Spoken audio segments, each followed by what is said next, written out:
Assalamualaikum teman-teman, selamat datang kembali di channel Cerita Ibu Resti. Kita belajar sejarah yuk. Di video kali ini kita akan membahas materi masa demokrasi liberal di Indonesia. Sebelum dimulai, jangan lupa subscribe dulu ya teman-teman. Terima kasih. Kita mulai pembahasannya yuk. Demokrasi liberal adalah sistem pemerintahan yang menempatkan presiden sebagai kepala negara dan perdana menteri sebagai kepala pemerintahan dan pimpinan kabinet. Pemerintah Indonesia dijalankan oleh suatu dewan atau kabinet yang dipimpin oleh seorang perdana menteri dan bertanggung jawab kepada parlemen atau biasa disebut dengan DPR nih kalau di Indonesia. Demokrasi liberal itu berlangsung antara tahun 1950 sampai 1959. Jadi setelah RIS hasil KMP bubar, Indonesia itu kembali ke dalam bentuk negara kesatuan, meskipun sistem pemerintahannya masih meniru Belanda, yaitu dalam bentuk parlementer. Supaya lebih paham, kita kenalan dulu yuk sama ciri-ciri masa demokrasi liberal. Yang pertama, muncul banyak partai politik. Nah, sistem demokrasi liberal itu mengusung kebebasan berpendapat yang kemudian melahirkan banyak partai politik. Partai politik ini yang akan menduduki parlemen dan menentukan jalannya kabinet pemerintahan. Parlemen itu kalau sekarang kita kenal dengan DPR ya, teman-teman. Yang kedua, sistem pemerintahan parlementer. Kabinet dipimpin oleh Perdana Menteri dan bertanggung jawab kepada parlemen. Anggota parlemen yang terdiri dari elemen partai politik itu akan menentukan jalannya pemerintahan. Kalau kebijakan yang diambil oleh kabinet itu tidak mendapat dukungan dari parlemen, maka kabinet itu bisa digulingkan dan diganti dengan kabinet yang baru. Karena itu, kita bisa lihat di ciri yang ketiga, berganti-ganti kabinet dalam waktu yang singkat. Jadi kelompok oposisi dari parlemen itu bisa mengajukan mosi tidak percaya pada kabinet yang sedang berjalan dan menggantinya dengan kabinet yang baru. Ciri yang keempat, presiden sebagai kepala negara dan perdana menteri sebagai kepala pemerintahan. Nah, pada masa demokrasi liberal, posisi presiden itu hanya sebagai simbol saja karena yang menjalankan pemerintahan itu adalah perdana menteri yang didukung oleh parlemen dan juga si perdana menteri ini bertanggung jawabnya kepada parlemen, bukan kepada presiden seperti sekarang gitu ya. Ciri yang kelima yaitu undang-undang yang digunakan adalah Undang-Undang Dasar Sementara 1950 atau UUDS 1950. Ini mulai digunakan sejak 17 Agustus 1950 setelah RIS hasil KMP itu dibubarkan. Kalau sebelumnya kan Indonesia menggunakan Undang-Undang Dasar RIS gitu ya. Ciri yang keenam, muncul banyak sekali gerakan separatis. Nah, kalau ini kan kita sudah bahas ya di bab sebelumnya, banyak sekali gerakan separatis yang muncul akibat kekecewaan terhadap pemerintah. Ada juga yang disebabkan kepentingan pribadi, ada juga yang latar belakangnya ideologis. Yang pasti pada masa 1950 sampai 59 itu banyak sekali terjadi gerakan separatisme. Oke, yang ketujuh yaitu sistem perekonomian yang belum stabil. Sebagai sebuah negeri yang baru berdiri gitu ya, kondisi ekonomi Indonesia itu belum stabil. Banyak sekali biaya yang dibutuhkan untuk menumpas gerakan separatis.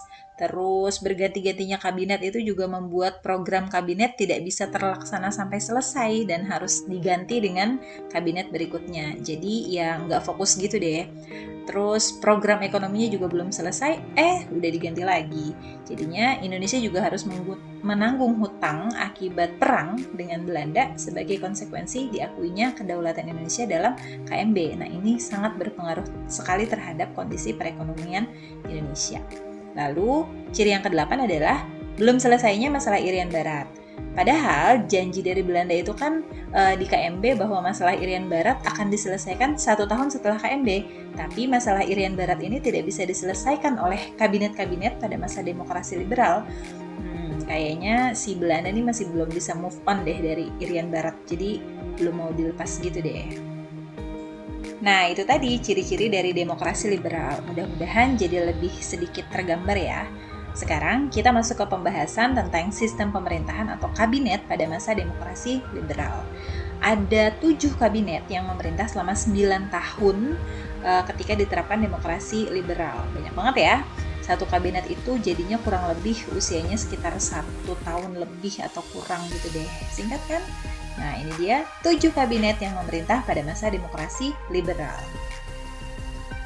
Nah, banyak banget kan, ada 7 kabinet. Kita singkat aja ya, supaya mengingatnya lebih mudah. Kita singkat jadi nasib si wali dibuli jua. Oke, yang pertama Kabinet Nasir, Kabinet Sukiman, Kabinet Wilopo, Kabinet Ali Sastroamijoyo ke-1, Kabinet Burhanuddin Harahap, Kabinet Ali Sastroamijoyo ke-2, yang terakhir adalah Kabinet Juanda. Kita bahas yuk satu persatu kebijakan apa saja pada masing-masing kabinet. Yang pertama, Kabinet Nasir. Memerintah pada September 1950 sampai Maret 1951. Kabinet Nasir didukung oleh Partai Masyumi. Program Kabinet Nasir yaitu yang pertama, menyempurnakan organisasi angkatan perang, yang kedua, menggiatkan usaha mencapai keamanan dan ketentraman, yang ketiga, konsolidasi dan menyempurnakan organisasi susunan pemerintahan, yang keempat, mengembangkan dan memperkukuh ekonomi rakyat, yang kelima, memperjuangkan penyelesaian Irian Barat. Nah, Kabinet Nasir diturunkan karena kegagalannya dalam perundingan masalah Irian Barat pada Desember 1950. Kabinet yang kedua yaitu Kabinet Sukiman. Kabinet ini memerintah pada April 1951 sampai Februari 1952.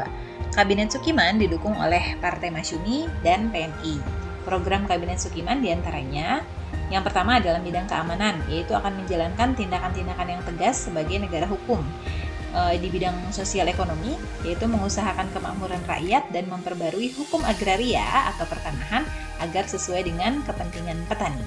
Yang ketiga, mempercepat persiapan-persiapan pemilihan umum.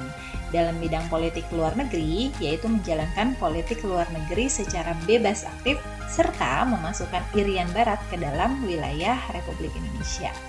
Kabinet Sukiman itu dilengsarkan karena adanya kasus kerjasama antara Republik Indonesia dengan Amerika Serikat terkait pemberian bantuan ekonomi dan militer dari Amerika Serikat yang dinamakan Mutual Security Act. Bantuan ini tuh dianggap melanggar prinsip politik luar negeri yang bebas aktif karena dianggap berpihak kepada blok barat yang pada saat itu dipimpin oleh Amerika Serikat. Kabinet yang ketiga yaitu Kabinet Wilopo. Memerintah pada April 1952 sampai Juni 1953. Kabinet ini didukung oleh PNI. Program Kabinet Wilopo diantaranya yang pertama persiapan pemilu, yang kedua peningkatan kemakmuran dan kesejahteraan rakyat, yang ketiga keamanan dalam negeri, yang keempat perjuangan pembebasan Irian Barat, yang kelima melaksanakan politik luar negeri bebas aktif. Kabinet Wilopo jatuh karena adanya peristiwa 17 Oktober 1952 dan peristiwa Tanjung Morawa. Yang keempat, Kabinet Ali Sastroamijoyo pertama, memerintah pada Juli 1953 sampai Agustus 1955. Kalau dilihat data di atas ya, kan itu ada dua ya, Kabinet Ali Sastroamijoyo 1 dan kedua. Nah itu karena Ali Sastroamijoyo ini memimpin kabinet sebanyak 2 kali. Nah yang ini adalah periode pertamanya. Kita lihat yuk programnya itu seperti apa saja. Yang pertama, program dalam negeri yang mencakup soal keamanan, pemilihan umum, kemakmuran dan keuangan, organisasi negara, perburuhan, dan perundang-undangan. Yang kedua, pengembalian Irian Barat, masih ya tentang Irian Barat. Yang ketiga, politik luar negeri bebas aktif. Yang keempat, penyelesaian pertikaian politik.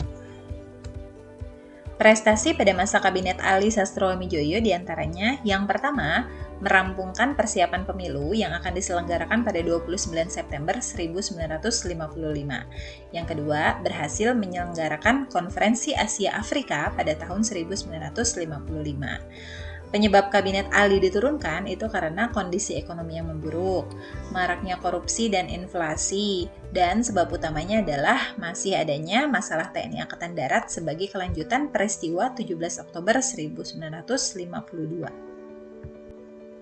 Kabinet yang kelima yaitu Kabinet Burhanuddin Harahap, memerintah pada Agustus 1955 sampai Maret 1956. Kabinet ini didukung oleh Partai Masyumi. Program kabinet ini diantaranya yang pertama, melaksanakan pemilihan umum. Yang kedua, pengembalian Irian Barat ke Indonesia. Dan yang ketiga, melaksanakan kerjasama Asia Afrika berdasarkan politik bebas aktif. Nah, prestasi pada masa Kabinet Burhanuddin Harahap yaitu yang pertama berhasil melaksanakan pemilu 1955, yang kedua berhasil menyelesaikan konflik dalam tubuh TNI Angkatan Darat. Kabinet yang keenam yaitu Kabinet Ali Sastroamidjojo yang kedua. Memerintah pada bulan Maret 1956 sampai bulan Maret 1957.